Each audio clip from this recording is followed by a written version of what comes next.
স্বরূপকাঠি থেকে চারা এনে বদলে দিয়েছেন নিজের ভাগ্য। সফল নার্সারি উদ্যোক্তা মোস্তফার গল্প। সবাই যখন চাকরির পিছনে ছোটে, তখন একজন তরুণ নিজের ভাগ্য গড়েছেন গাছের চারা বিক্রি করে। স্বরূপকাঠি থেকে চারা এনে 10 মিনার বাজারে বিক্রি করে মাসে আয় করছেন লক্ষাধিক টাকা। তিনি মোস্তফা, স্বরূপকাঠির পরিশ্রমী যুবক। নিজে চারা উৎপাদন করেন, আবার নিজেই বাজারে বিক্রি করেন। সেই চেষ্টার ফল এখন চোখে পড়ার মতো। 10 মিনার বাজারে মোস্তফার চারার কদর দিন দিন বাড়ছে। স্থানীয় কৃষক ও বাসিন্দারা বলেছেন, তার চারাগুলো মানসম্মত ও দীর্ঘস্থায়ী।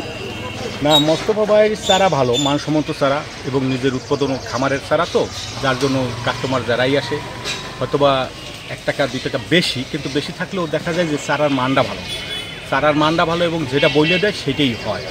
এবং এই মোস্তফা ভাই সুনামভাবে ব্যবসা বাণিজ্য করতেছে এবং স্থানীয় জনগণ যারা ক্রেতা তাদের সাথে সুসম্পর্ক এবং তাদের সাথে ভালো বিহেভ করে এবং চারা তার কাছ থেকে নিয়ে সবাই উপকৃত হয়। আমার নাম মোস্তফা। আমি এই চারা নার্সারি প্রথম থেকে শুরু করছি, অল্প অল্প করে। এরপর আস্তে আস্তে আমি ব্যবসা শুরু করি।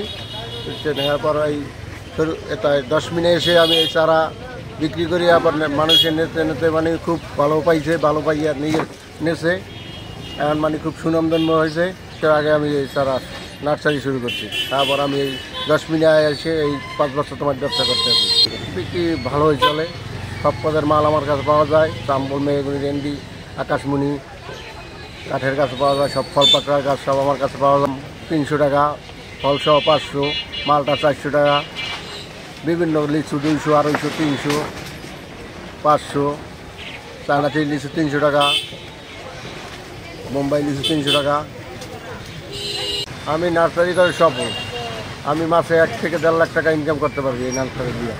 আমার সাথে 4 জন আছে লোক কাজ করে, বাইরে কাজ করে আমার সাথে। এখানের স্থানীয় আছে 10 মিনিয়ার, সাথে 7-8টা পরিবার বাচ্চা যায়।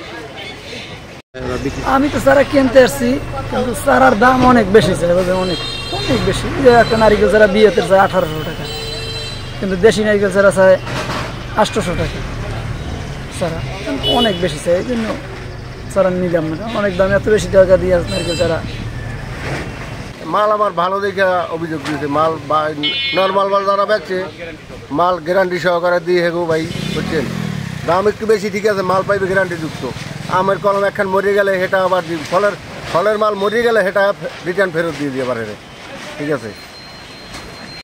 সফল এই উদ্যোক্তা শুধু নিজে আয় করছেন না, বরং অন্যদেরও অনুপ্রাণিত করছেন নার্সারি ব্যবসায় নামতে। একজন উদ্যোক্তার এই গল্প হতে পারে নূতনদের জন্য অনুপ্রেরণার বাতিঘর। পরিশ্রম যেখানে থাকে, সাফল্য ঠিক ধরা দেয়। মোস্তফা তার প্রমাণ।